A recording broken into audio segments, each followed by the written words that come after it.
My name is Corinne Leland. I was 17 years old when my father decided my future was not mine to have. No daughter of mine needs an education, my father said.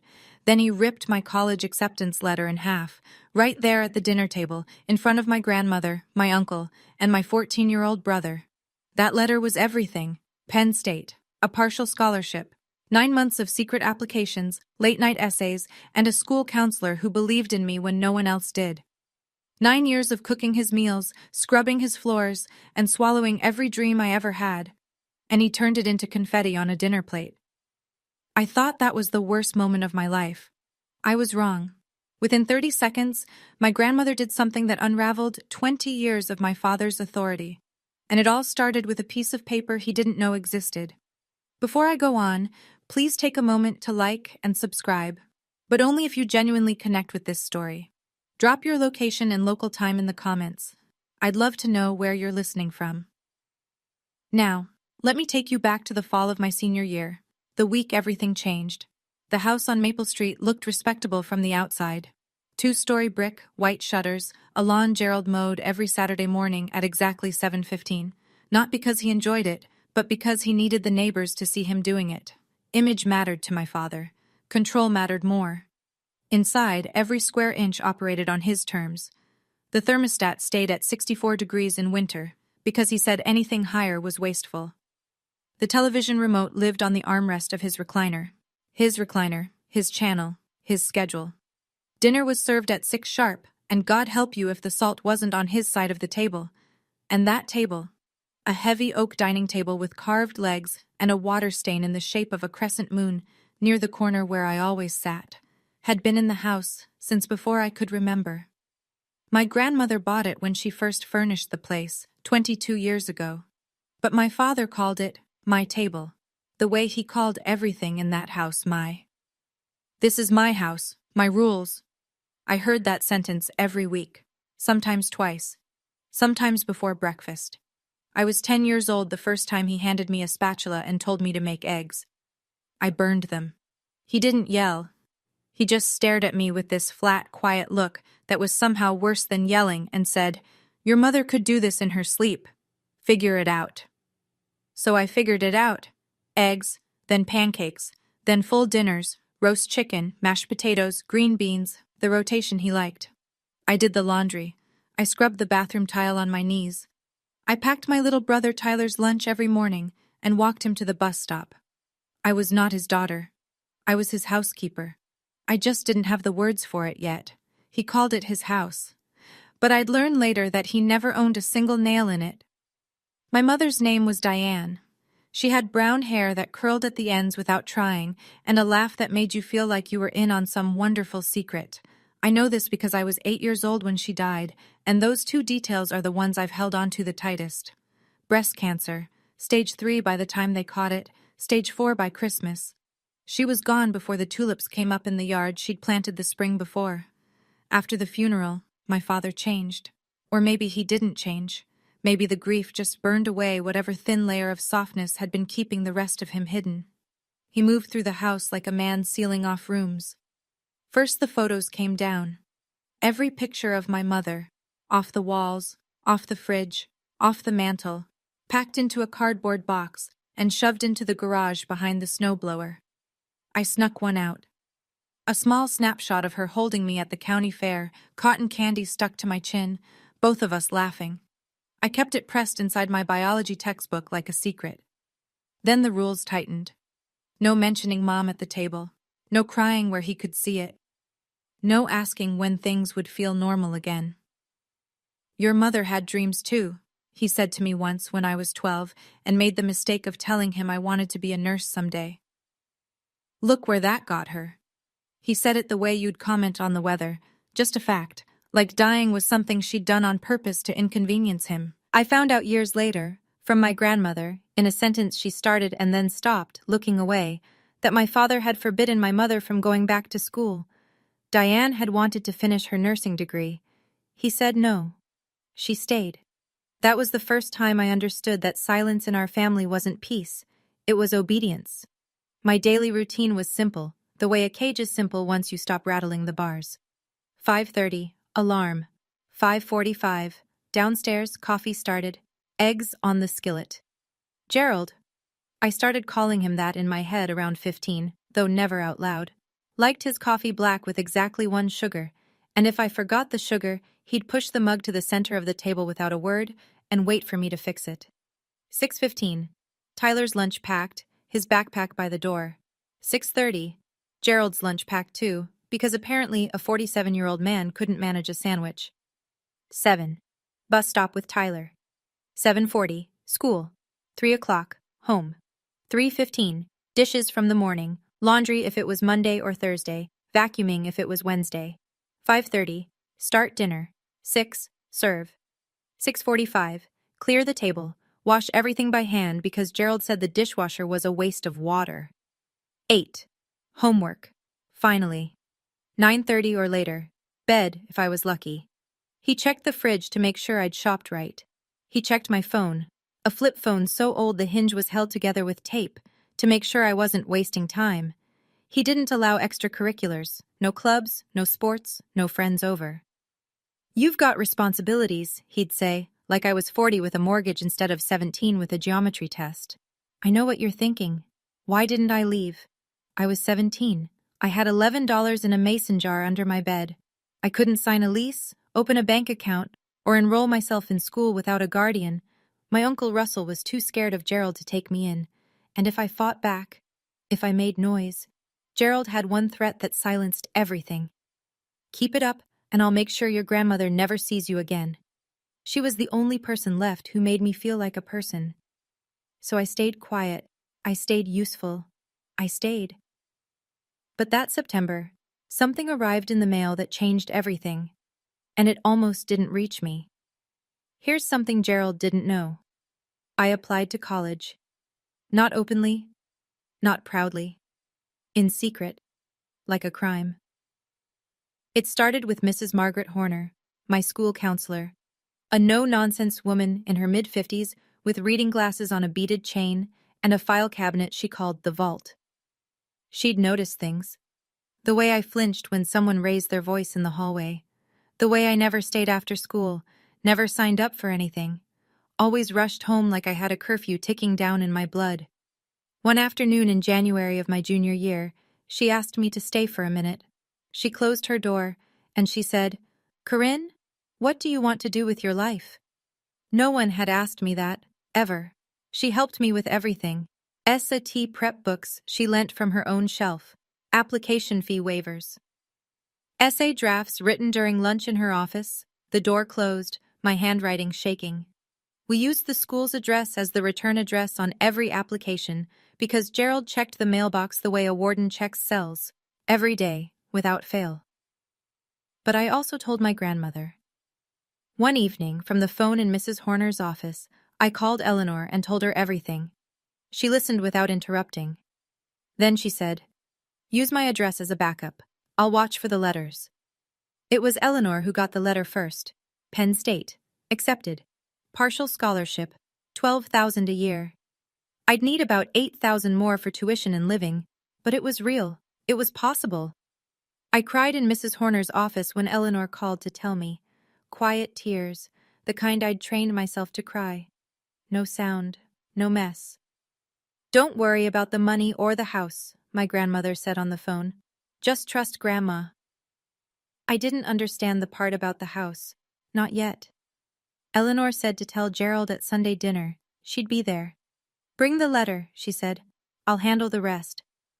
What I didn't know, what made my stomach drop when I found out later, was that Gerald had already gone behind my back.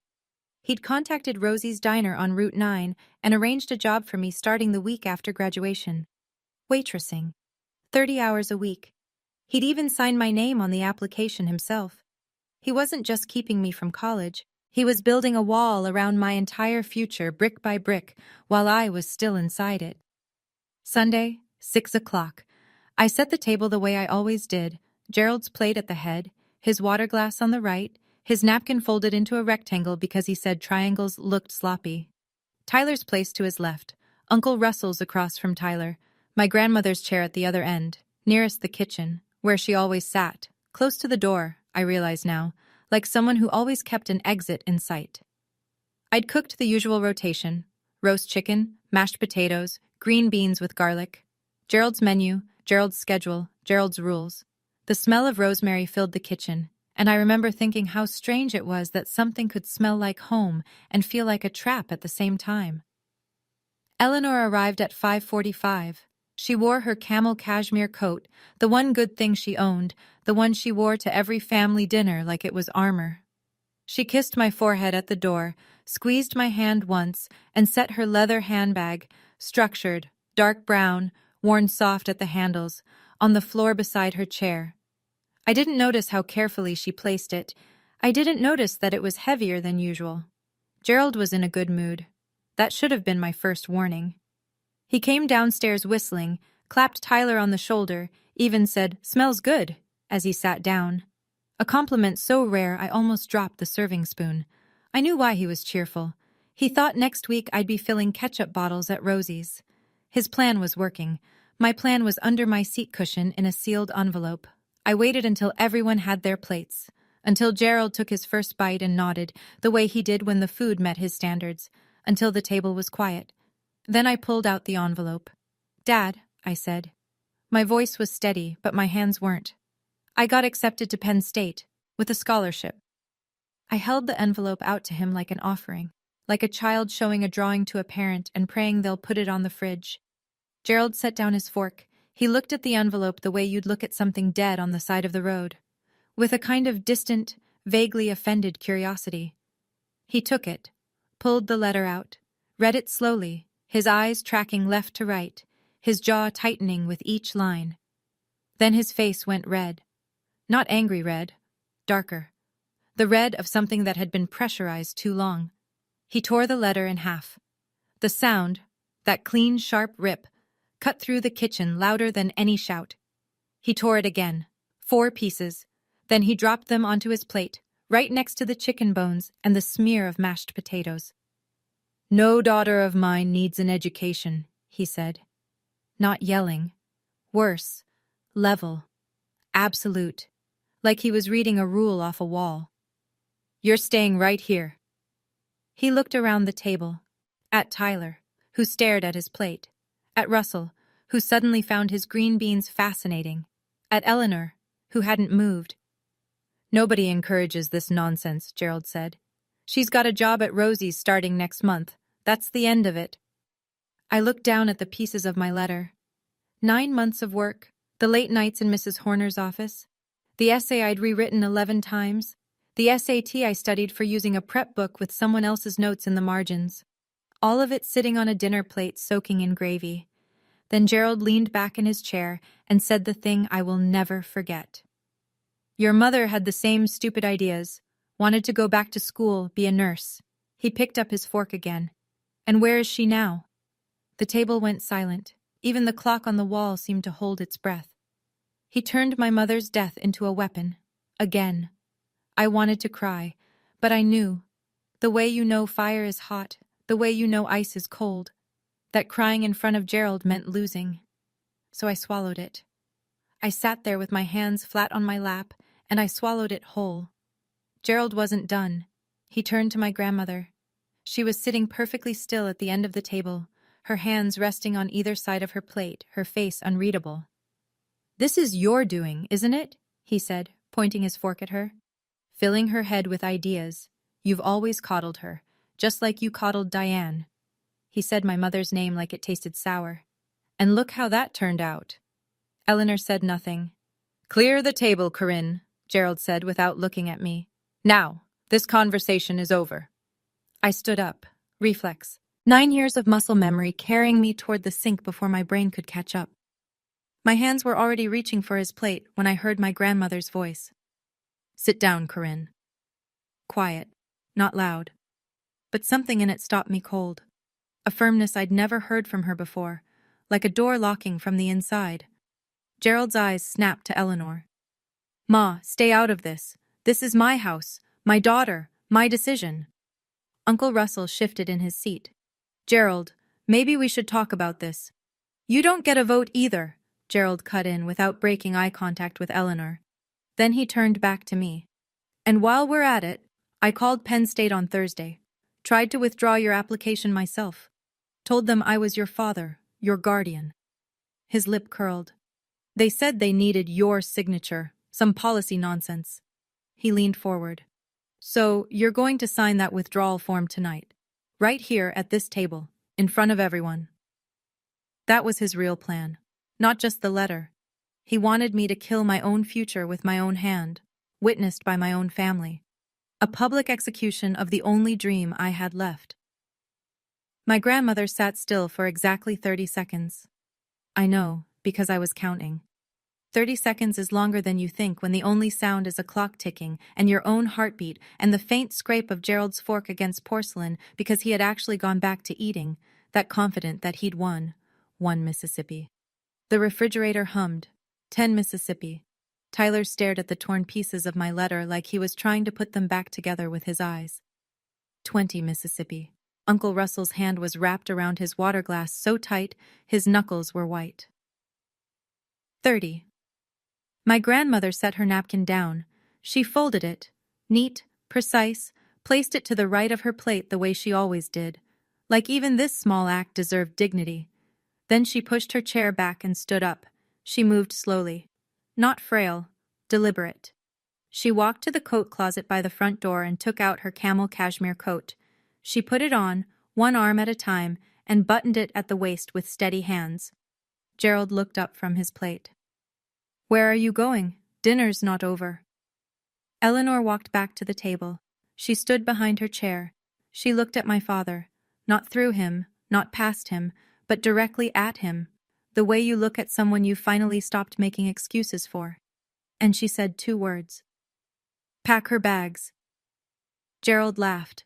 A big laugh, a real laugh, the kind that comes from the belly and fills a room. The laugh of a man who believes the world is organized exactly the way he arranged it. Pack her bags, he said, still grinning. And send her where? With what money? My grandmother didn't answer. She reached down, unclasped her leather handbag, and pulled out a stack of papers held together with a single staple. What she put on the table next was the reason my father had been living like a king in a castle that was never his. It was a deed, a property deed, notarized, stamped, filed with the county recorder's office, every line crisp, every signature verified, and at the top, in black ink that 22 years hadn't faded, one name, Eleanor M. Leland, sole owner, not Gerald and Eleanor, not the Leland Family Trust, just her, one name, one woman, one signature. This house has been in my name since 2002, Eleanor said. Her voice didn't waver. I bought it with your father's life insurance money and my savings after he passed. I let you live here rent-free because you were grieving and you had 2 children who needed a roof. She paused. But I never, not once, signed this house over to you, Gerald. There is no transfer. There is no agreement. The deed is mine. It has always been mine. Gerald's smile collapsed. Not all at once. It went in stages, like a building losing floors. First the corners of his mouth, then the light in his eyes, then his entire posture, sinking an inch in the chair he'd been sitting in like a throne.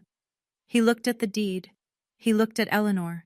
Then he forced out a laugh, smaller this time, thinner, the laugh of a man looking for the punchline. So what? He said. You're going to kick me out? Your own son? I'm giving you a choice, Eleanor said. Corinne goes to Penn State this fall, with my financial support.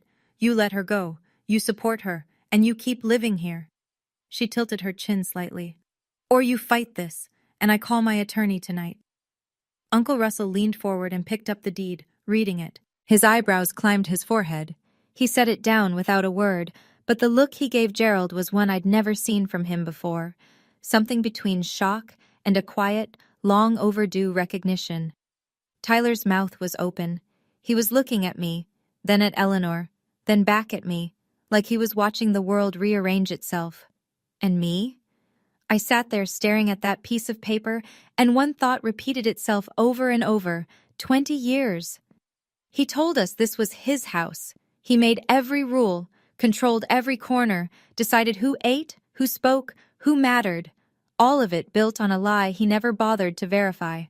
Gerald's face cycled through something I'd never seen before: confusion, then fury, then a hard, brittle composure, like a man patching a cracked wall with his bare hands. He pushed the deed to the side of the table. "You think a piece of paper scares me?" he said. "I've been maintaining this house for 20 years. 20. I paid the electric, the water, the gas. I fixed the roof when it leaked. I replaced the furnace in 2019. He jabbed his finger against the table. I put my sweat into these walls. You think any court would just hand it to you?" He was reaching. I could see it. He was building a case the way he built everything, loud and fast, hoping no one would check the foundation. Eleanor didn't respond. She stood there in her cashmere coat, hands clasped in front of her, and let him talk. "And even if the house is yours, Ma," Gerald spread his hands wide like he was being reasonable, like this was all just a misunderstanding between adults. "I'll fight it. I'll get a lawyer. You really want to drag your own family to court?" That was his card. Guilt. The same tool he'd used on me for 9 years, on my mother before that, probably on Eleanor before that. The threat wasn't legal, it was emotional. "You'll be the one who broke this family." Then he turned to me. His voice dropped, low, almost gentle, the way a trap sounds when it's being set. "Tell your grandmother to stop this circus, Corinne. You know this is your home. You want to destroy this family over a school?" He wanted me to choose, family or future, loyalty or freedom. The same impossible choice he'd been forcing on every woman in his life for as long as I could remember. My grandmother didn't argue. She didn't raise her voice. She reached into her handbag again. It was a flip phone. Old, silver, small, almost identical to the one Gerald had given me, the one he tracked and monitored. But Eleanor's was hers, paid for with her own money, listed under her own name. She pressed one button. Speed dial. The kitchen was so quiet I could hear the tinny ringing through the speaker. 1 ring, 2 rings, then a click. "Hello, David? It's Eleanor Leland." Her voice was conversational, almost pleasant, like she was confirming a lunch reservation. "I need you to begin the process we discussed. Yes. The 30-day notice." A pause. "Yes. Tonight." Another pause. "Thank you, David. I appreciate it." 40 seconds. She closed the phone and slipped it back into her handbag. Gerald stared at her. The laugh was gone. The bluster was gone. What was left was something rawer. The look of a man hearing a sound he can't identify in the dark. "You're bluffing," he said, but his voice cracked on the second word. "Gerald," Eleanor said, and for the first time, I heard something almost like sadness in her tone. Not for herself, but for him, for the version of her son she'd spent 20 years hoping would show up. "I have never bluffed a day in my life. You have 30 days, or you let Corinne go to college." She picked up her handbag. "Choose." "Let me explain something." David Mercer was Eleanor's real estate attorney. She hadn't called him on impulse. She'd consulted him 2 weeks earlier, right after Gerald had ripped up the first piece of mail from Penn State, an orientation packet, right in front of me at breakfast without a second thought. That was when Eleanor began preparing the paperwork. The eviction documents were already drafted. She was just waiting for Gerald to cross the last line. He crossed it with confetti on a dinner plate. Eleanor walked to the front door, then stopped. She turned back.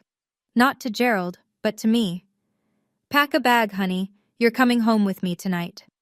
I stood up. Not fast, not dramatic, just up. The way you stand when you've decided something and your body finally agrees. "Sit down," Gerald said. His chair scraped back. He was on his feet now, too, one hand flat on the table, the other pointing at me. "You're not going anywhere."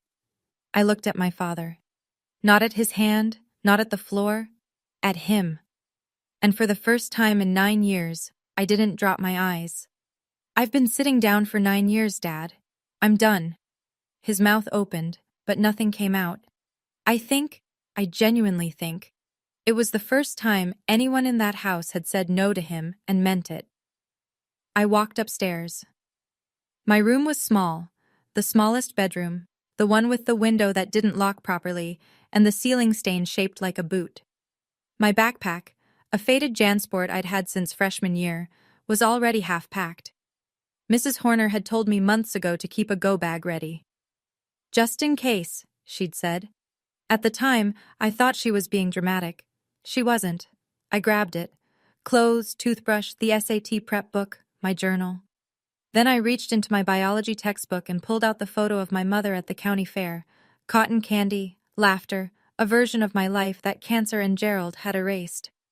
I slipped it into my jacket pocket, against my heart. Tyler was standing in the hallway, 14 years old, still in his baseball jersey, his eyes red. Corinne, I pulled him into a hug. He was almost my height now. I'm not leaving you, I said into his hair. I'm just leaving this. I went downstairs. Gerald stood at the bottom of the staircase blocking the door. If you walk out that door, he said, and his voice was shaking now, don't come back. I walked past him. He didn't move to stop me. I think some part of him knew, had maybe always known, that the only thing keeping me there was the lock, and the lock had just been changed. Eleanor had the car running, headlights on, engine humming, the passenger door already open. Behind me, I heard Russell's voice, quiet, almost apologetic, but clear enough to carry. I'll bring the rest of her things tomorrow, Ma. It was the first time Uncle Russell had ever gone against Gerald in front of the family. It would not be the last. I got in the car. I put my backpack on my lap. I didn't look back at the house. Eleanor pulled out of the driveway, and for the first time in 9 years, Maple Street got smaller behind me. I want to pause here for a moment. If you've ever had to leave a place you thought was home, whether it was a house, a relationship, or just a version of yourself you'd outgrown, you know what that drive felt like. If this story is hitting close, tap that like button so I know you're here. And if you want to know what happened Monday morning when the eviction notice landed on my father's doorstep, stay with me. This story isn't over yet. Eleanor's apartment was small. 1 bedroom, 1 bathroom, a kitchen with a window that overlooked the parking lot of a laundromat. It smelled like lavender and lemon dish soap and something warm I couldn't name but recognized. Safety, maybe. The absence of eggshells. She gave me the bed. I told her I'd take the couch. She told me she wasn't asking. I've slept on worse, she said, pulling an extra blanket from the hall closet. Your grandfather snored like a diesel engine for 41 years. A sofa is an upgrade. I lay in her bed in the dark, staring at the ceiling, and the voice in my head was not my own. It was Gerald's. You just destroyed your family. You're selfish. Who do you think you are? 9 years of his voice, embedded in me like splinters. I could leave the house, but I couldn't leave that. A knock on the door. Eleanor came in with a mug of warm milk and sat on the edge of the bed. She didn't say anything for a while. Then, your mother would be so proud of you tonight. That broke me. Not Gerald's cruelty, not the torn letter, not the walk past him at the bottom of the stairs, but those 7 words, spoken quietly in a small bedroom that smelled like lavender. I cried, not the silent, controlled tears I'd trained myself to produce. Real crying. The ugly kind. The kind I hadn't allowed myself since I was 8 years old. Eleanor held my hand and let me finish. Then she told me something I wasn't expecting. She'd opened a savings account in my name when I was 10. $200 a month from her teacher's pension, every month, for 7 years. It's at $16,800, she said, as matter-of-factly as if she were reading a grocery receipt. Between that and the scholarship, you'll be fine for the first year. We'll figure out the rest. I wiped my face. Grandma, why didn't you do this sooner? She was quiet for a long time. Long enough that I thought she hadn't heard me. Because I kept hoping he'd change, she said. That was my mistake. Gerald didn't wait long. The calls started the next morning. Eleanor's phone rang at 7:15. She looked at the screen, silenced it, and went back to making toast. It rang again at 7:20. 7:31, 7:45. She let everyone go to voicemail. Then he called me. The first time his voice was soft, almost unrecognizable. Come home, sweetheart. We can talk about this. I was upset. I said things I didn't mean. Let's sit down like a family. I didn't answer. I just listened. 2 hours later, the second call. The sweetness was gone. "You're making a fool of yourself, Corinne. The whole town is going to know about this. You want people talking? You want that on you?" The third call came at 9:40 that night. His voice was cold and flat, the Gerald I knew best. "If you don't come back by Friday, I'm cutting you off completely. No phone, no insurance, nothing. You'll have nothing." He called Uncle Russell next.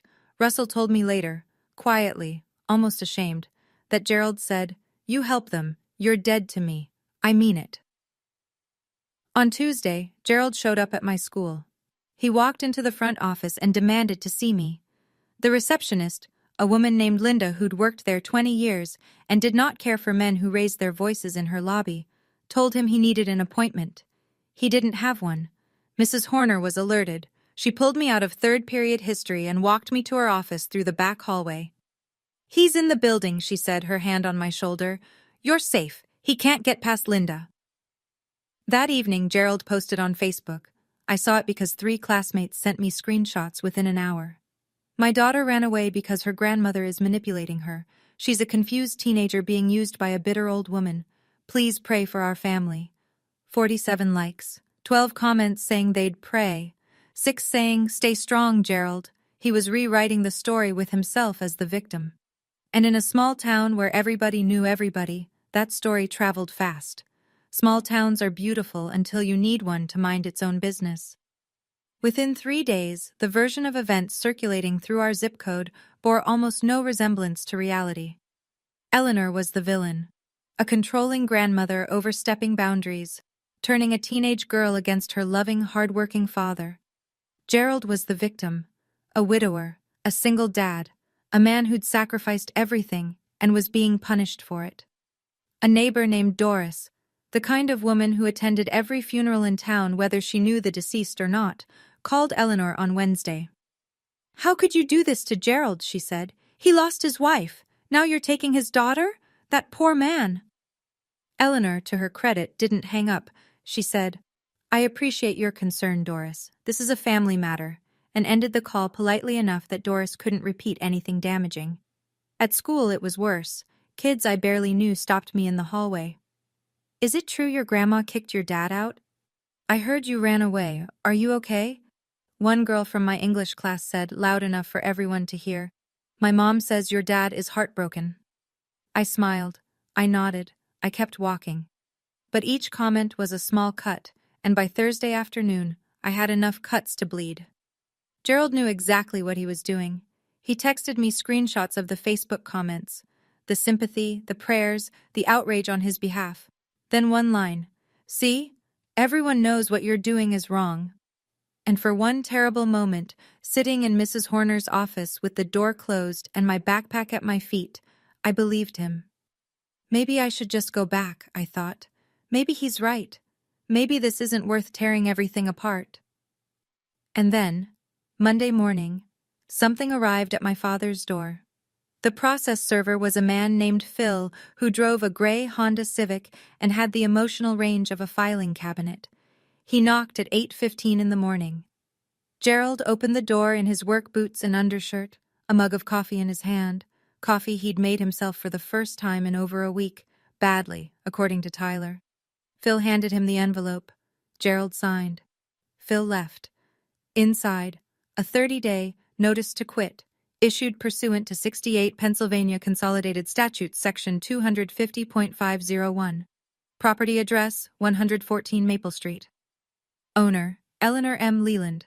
Occupant, Gerald R. Leland.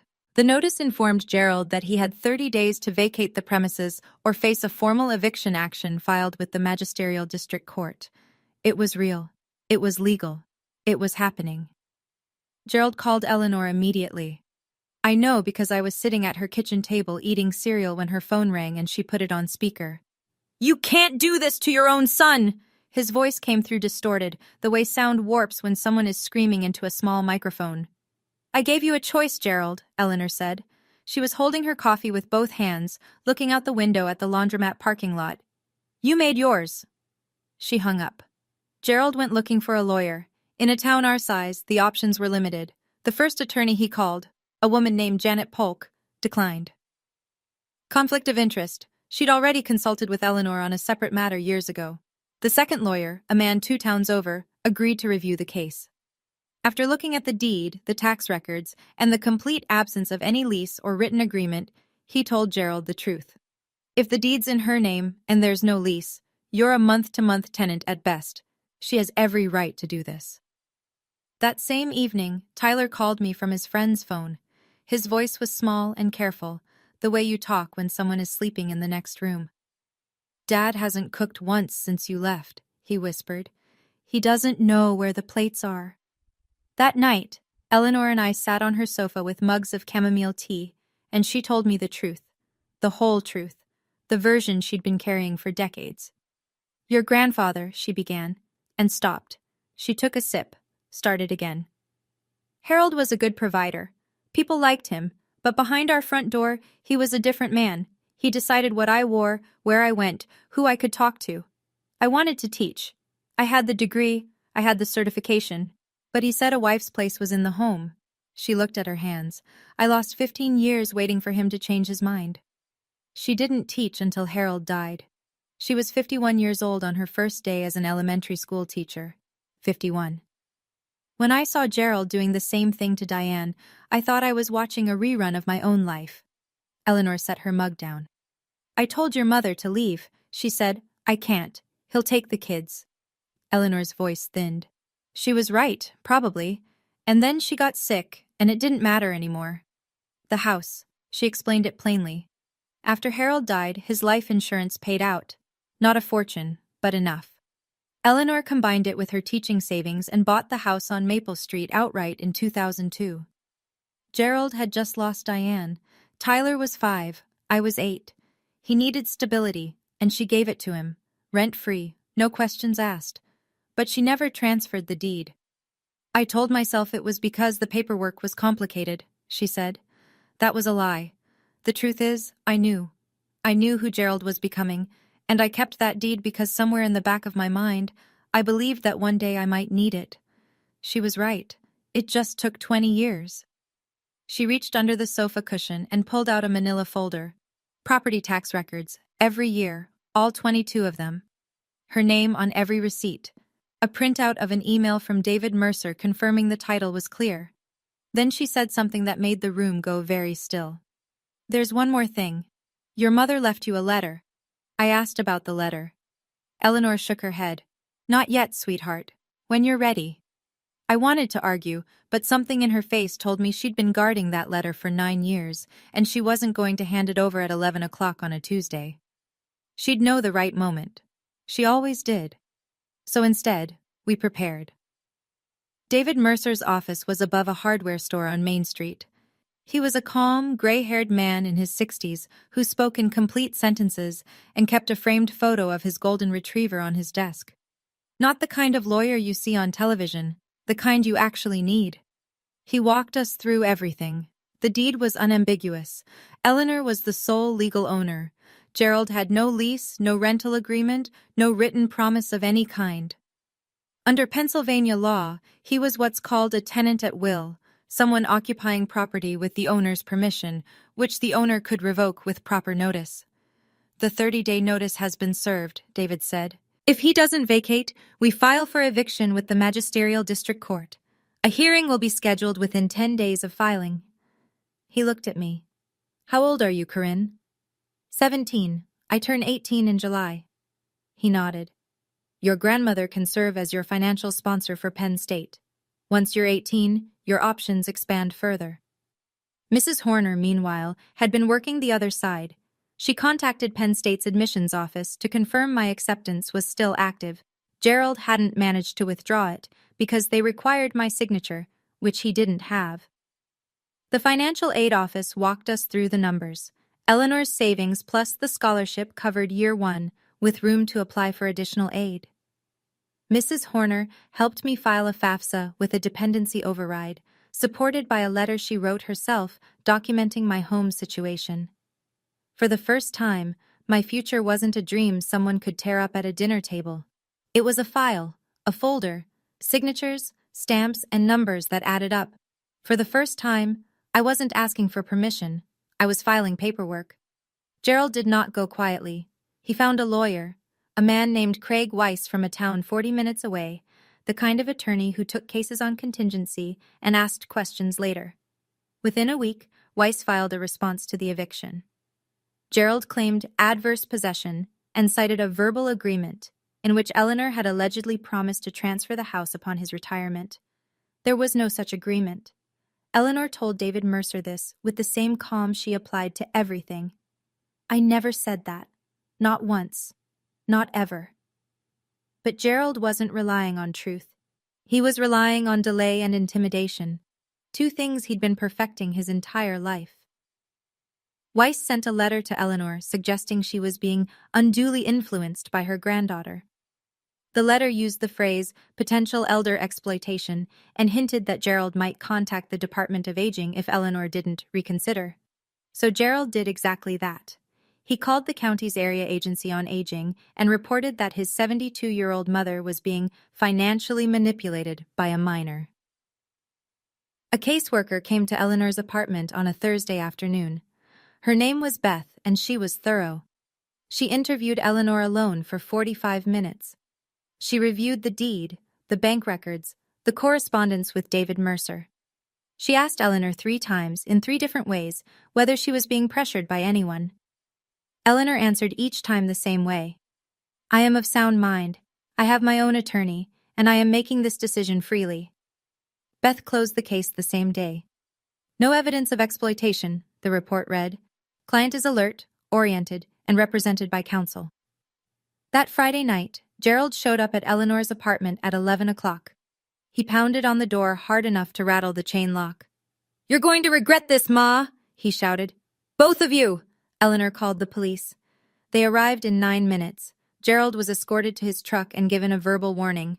A report was filed, incident number and all. He drove away. I stood in the hallway behind Eleanor, my hand on the wall, and told myself the truth. He wasn't fighting for his family.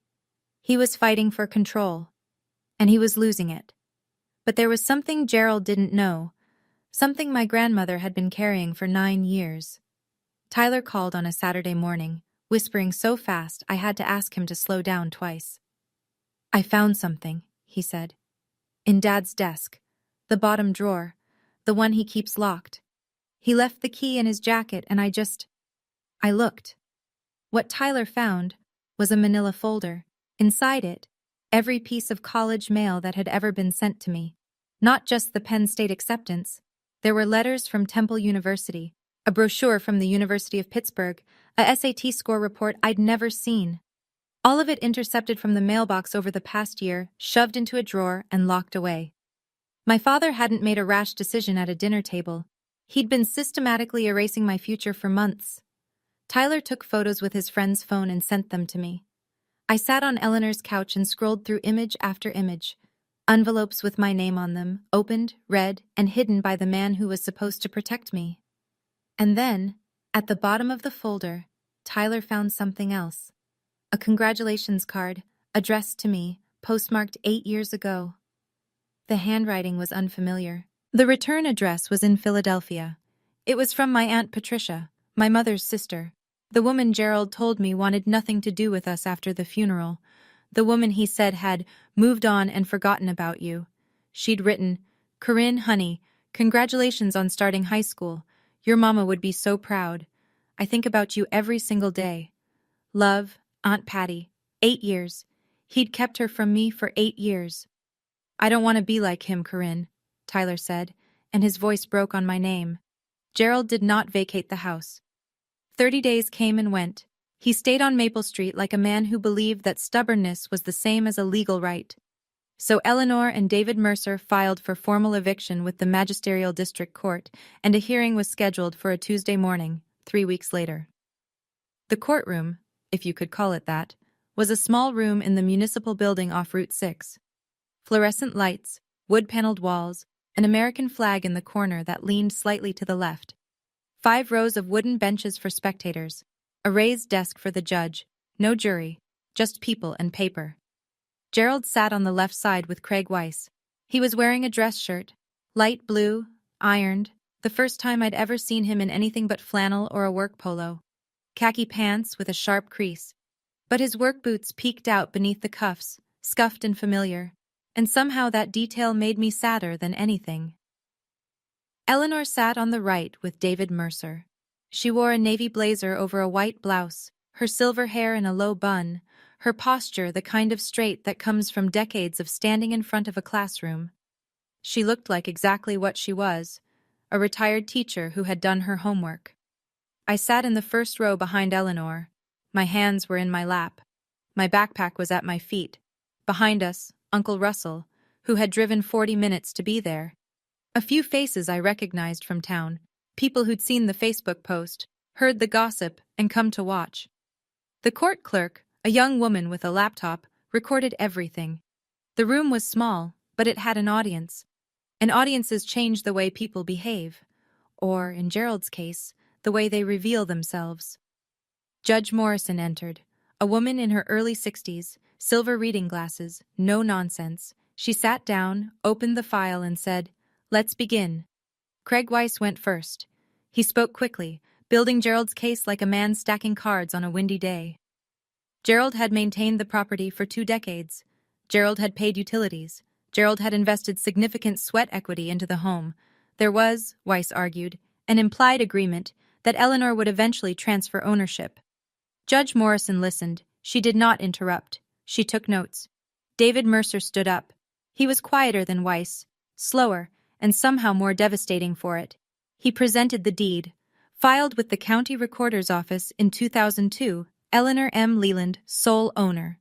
He presented 22 years of property tax receipts, all in Eleanor's name.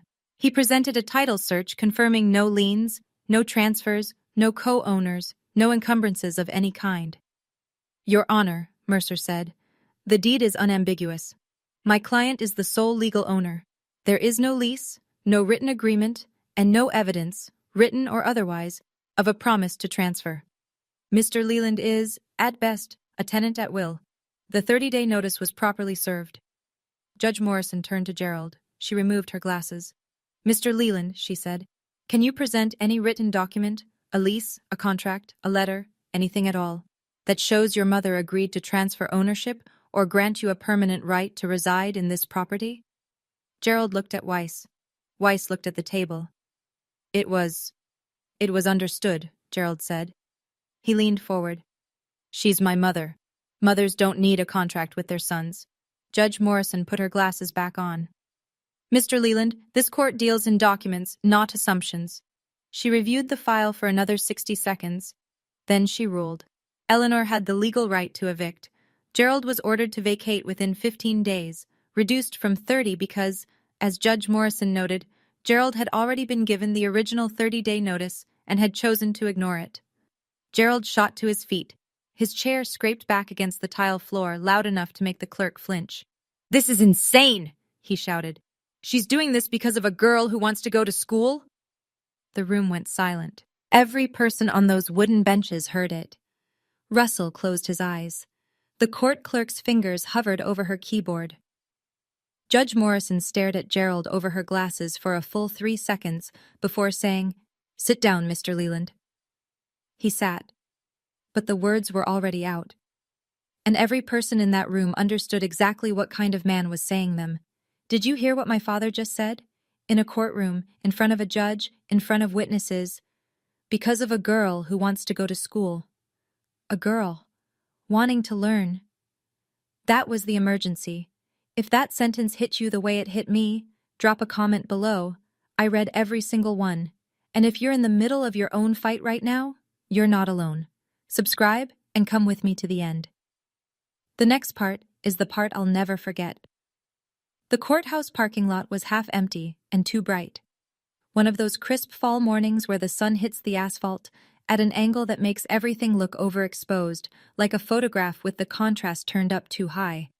Gerald stood next to his truck, a rusted F-150 with a cracked taillight and a faded bumper sticker that read "Support Local Plumbers." He had his keys in his hand, but he wasn't moving. He was looking at Eleanor and me as we came down the steps, David Mercer holding the door behind us. "You took everything from me," Gerald said. His voice was different, not loud, not mean, just hollow. A man standing in the rubble of something he'd built, not understanding that the foundation had never been his. Eleanor stopped on the bottom step. She looked at her son, her only son, and I saw something move across her face that I'd never seen before. Not anger, not satisfaction. Something heavier. The weight of a woman who knew she was right, and wished she didn't have to be. "I didn't take anything, Gerald," she said. "I just stopped giving." Russell walked up beside Gerald and put a hand on his shoulder. Gerald flinched but didn't pull away. "You can stay with me," Russell said, "as long as you need. But you need to let Corinne go." Gerald didn't answer. He opened his truck door, got in, and drove off. No goodbye, no last word. Just the engine and the gravel and the shrinking red of his taillights. I watched him go. I waited to feel something triumphant, some rush of justice, some cinematic swell. It didn't come. What came instead was quieter. Not joy, not sadness, just space. A vast unfamiliar openness where his voice used to be. On the drive home, my phone buzzed, a number I didn't recognize. "Corinne? It's your Aunt Patty. Tyler found my card and called me. I've been trying to reach you for 8 years." I called her back from Eleanor's kitchen, sitting on the counter with my feet dangling, the phone pressed so hard against my ear I could feel my pulse in my cheekbone. Patricia's voice was warm and cracked at the edges, like a mug you loved too much to throw away. She told me everything. She'd sent letters, birthday cards, Christmas packages, every year, for 8 years. Gerald told her, once on the phone, in a tone she said she'd never forget, that Corinne and Tyler don't want to hear from you, and that she should respect the family's wishes. Then he blocked her number. She told me she'd contacted a lawyer once about visitation rights, but since she wasn't a legal guardian, and Gerald wasn't technically denying access, just intercepting, there wasn't much she could do without proof. "I never stopped thinking about you," she said. "Not one day." Patricia lived in Philadelphia. She was a registered nurse at a hospital downtown, a nurse, the same career my mother had wanted and Gerald had crushed before it started. The coincidence sat in my chest like a stone. "Your mom talked about you constantly," Patricia said. "She wanted you to have everything she couldn't. She used to say, 'Corinne's going to be the one who makes it out.'" I was crying again, freely this time. No swallowing, no hiding, no watching the door. "Come visit before school starts," Patricia said. "Philly's only 3 hours from Penn State. You'll have family close." Family. The word felt different now, not a chain, but a net. The night before I left for Penn State orientation, Eleanor sat me down on the edge of her bed. She was holding a small wooden box, cedar, no bigger than a shoebox, with a brass clasp that had gone green with time. "I was waiting for the right moment," she said. "I think this is it." She opened the box and handed me an envelope. It was cream-colored, soft at the edges from years of being held and put back, held and put back. My mother's handwriting on the front. Round letters, careful, the kind of penmanship that belongs to someone who was taught by nuns. "For Corinne, when she's ready to fly." "She wrote it during treatment," Eleanor said. "She knew she might not." She stopped, pressed her lips together. "She gave it to me and said, 'Give it to her when she needs it most.' I've been carrying it for 9 years." I opened the envelope with hands that would not stay still. The letter was 2 pages long, written on lined notebook paper, the ink slightly smudged in places, tear stains I realized later, some hers and now some mine. She didn't write about Gerald. She didn't write about cancer. She didn't write about regret, or at least not in the way I expected. She wrote about me. She wrote about the morning I'd made her breakfast in bed when I was 7, burnt toast and orange juice with pulp I'd tried to strain through a paper towel. She wrote about the time I'd memorized every constellation on a placemat from a diner and recited them to her in the backyard. She wrote about the way I laughed, which she said sounded like bells being shaken loose. And near the end, in handwriting that had grown unsteady, she wrote the line I carry with me everywhere. "Don't let anyone tell you what you're worth, especially not the people who are supposed to love you." I read the letter 3 times, the first time through tears, the second time through something deeper, the third time because I wanted to hear her voice, and this was the closest I would ever get. Eleanor was crying too. Quietly, the way the women in my family had always cried, like sound was something we'd been taught to ration. "She asked me to wait until you were ready to fly," Eleanor said. "I think you're ready." I held the letter against my chest and breathed, and for the first time the ache of missing my mother didn't feel like a wound. It felt like a compass. Let me tell you what happened next, because the numbers matter. Numbers don't lie, and they don't change their story when someone starts crying. Gerald vacated the house on Maple Street 8 days before the court-ordered deadline. He moved into a one-bedroom apartment above a dry cleaner on the other side of town. $750 a month, the cheapest he could find. He'd been living rent-free for 20 years in a house valued at approximately $185,000. The math on what that cost him to lose is the kind of calculation that keeps a man awake at 3 in the morning. He still had his plumbing job. He still had his truck. But the thing he'd lost, the kingdom, the throne, the illusion of authority built on a piece of paper that was never his, that couldn't be replaced with overtime. Eleanor kept the house. She didn't move back in. Instead, she rented it to a young family, a couple with 2 kids and a dog, for $1,200 a month. That income went directly into a second account earmarked for my education, tuition for year 2 and beyond. Tyler stayed with Uncle Russell during the school year. It wasn't ideal, but Russell was steady, and he'd finally stopped being afraid of his brother. Tyler started seeing a counselor at school, not because anyone forced him, but because he asked. The town gossip machine, which had once churned in Gerald's favor, slowly reversed. People found out the truth in pieces: the deed, the eviction, the intercepted mail, the Facebook performance. Nobody apologized to Eleanor. Small towns don't do that. But the invitations to Gerald's side of the narrative quietly stopped, and Doris the neighbor was seen bringing Eleanor a casserole on a Thursday afternoon without explanation. He didn't lose his daughter because I left. He lost his daughter the night he ripped up that letter. 2 months into my first semester, my phone rang at 8:15 on a Wednesday evening. I was in my dorm room, textbooks spread across my bed, a half-eaten bag of pretzels on the nightstand. The number was Gerald's. I almost didn't answer, but something in me, not forgiveness, not obligation, something I still don't have a word for, made me pick up. "I saw your name on the dean's list," he said. His voice was quieter than I'd ever heard it, smaller, like it was coming from a room that had gotten too big for one person. "I looked it up online. Your mother, she would have liked that." I closed my eyes. It was the first time he had mentioned my mother without using her as a weapon, and I didn't know what to do with that. This tiny, late, insufficient acknowledgement from the man who'd spent a decade teaching me that my dreams were a waste of his time. "Thank you for saying that, Dad," I said. "But I'm not ready to talk yet. When I am, I'll call you." I hung up. I sat in the silence of my dorm room and listened to my own breathing. I didn't feel angry. I didn't feel relieved. I didn't feel the satisfaction people expect you to feel when the person who hurt you finally shows a crack in their armor. I just felt clear. Forgiveness isn't something I owe him. Maybe it'll come one day. Maybe it won't. But my education, my future, those were never his to take. Penn State in October is the kind of beautiful that earns its keep. The maples on the quad burn orange and red, and the air smells like wood smoke and possibility. And everywhere you look, there are people carrying books and coffee, and the quiet assumption that they belong here. I belonged here. My dorm was a cinder block box on the 3rd floor of East Halls, shared with a girl named Rachel who talked in her sleep and kept a collection of succulents on the windowsill she'd named after Supreme Court justices. She was strange and kind, and the first friend I'd made based entirely on who I was, not who I was related to or what I could do for them. I declared pre-nursing.